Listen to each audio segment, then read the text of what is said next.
Hello বন্ধুরা, দেখতেই পাচ্ছেন আমার পুরনো কাঁসার আর পিতলের বাসনগুলো। এগুলো পুজোর কাজে ব্যবহার করতাম। কত পুরনো হয়ে গেছে না, আর একটু কালচে কালচে হয়ে গেছে। জাস্ট 1 মিনিটের মধ্যে এগুলো একদম চকচক হয়ে যাবে। দেখুন, একটা লেবু নিয়েছি, সেটাকে 2 টুকরো করে নিয়েছি। অর্ধেকটা লেবু দিলেই হয়ে যাবে। সামান্য একটু লবণ, লেবুর রস লবণের মধ্যে দিয়ে দিছি, আর সেই মিশ্রণটা বাসনগুলোর গায়ে ছড়াই দিলাম। ঠিক এইভাবে আলগা হাতে ছড়াই দেবেন। একদম দিতে দিতেই দেখবেন আপনার বাসনগুলো পুরো নতুন হয়ে যাচ্ছে। দেখতে পাচ্ছেন, হাত দিয়ে জাস্ট ঘুষে দিচ্ছি, তাতেই নতুনের মতো করছে। তারপরে কি করবেন, একটা স্কচ ব্রাইট নেবেন আর বাসন মাজার সাবান দিয়ে আলগা হাতে জাস্ট ঘুষে দেবেন, একদম নতুনের মতো করবে। আর কিচ্ছু করতে হবে না। দেখুন কত কালো হয়ে গেছিলো না। আর পিতলের বাসন তো খুব তাড়াতাড়ি কালো হয়ে যায়, একদম খুব যত্ন করে ব্যবহার করতে হয়। তার জন্য এখন আর কোনো ভয় নেই। আপনারা প্রত্যেক দিন চাইলে করতে পারবেন, কিন্তু প্রত্যেক দিন করার কোনো দরকার নেই।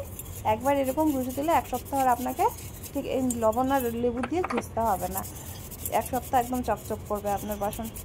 দেখুন, দেখতে পাচ্ছেন একদম নতুনের মতো করছে না, একদম নতুন হয়ে যাবে আপনার বাসনগুলো। দেখতেই পাচ্ছেন, এই পদ্ধতিটা আমার শাশুড়ি মায়ের কাছ থেকে শেখা। আর খুব তাড়াতাড়ি আমার কাছে কালো হয়ে যেত, কিন্তু কী করি কীভাবে চকচক করবে। তারপর শাশুড়ি মা বললো যে বাড়িতে থাকা 2টো উপকরণ দিলেই তোমার সমস্ত বাসন চকচক হয়ে যাবে। তাই তো একদম জাদুঘরের মতো চকচক হয়ে যেত। তখন থেকেই শিখেছি। দেখুন কত সহজেই হয়ে যায় না, কোনো ঝামেলা নেই। প্রত্যেকের বাড়িতে লবণ লেবু থাকেই, খুব সহজে আপনার বাসনগুলো নতুনের মতো ঝলমলে করবে। দেখুন,